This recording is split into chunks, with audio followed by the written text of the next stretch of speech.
Finally मास्तरनं गिफ्टमध्ये मला घेऊन दिलं हे बनीवालं इयरमफ. तर राम राम मंडळी, तुम्हाला तर माहितच आहे सध्या एक गाणं ट्रेंडिंगला आहे. त्याचे आपल्याला काही बोल कळत नाहीत, पण ते गाणं हे आहे.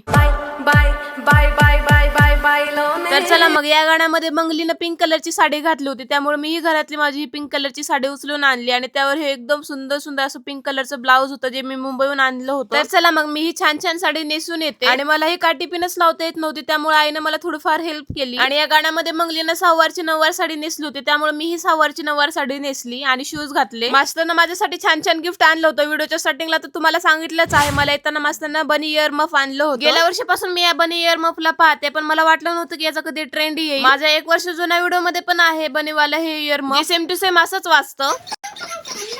आणि हे बनीवाले इयर मफ भेटल्यानंतर माझं तर खुशीचा ठिकाणाच नव्हता. बाय द वे, आता उठलं की सुटलं हेच वाजवत बसायचं. तर मग तुमच्याकडे पण आहे का नाही हे बनीवाले इयर मफ? कमेंट बॉक्स मध्ये सांगा आणि जाता जाता चॅनलला सबस्क्राईब करा.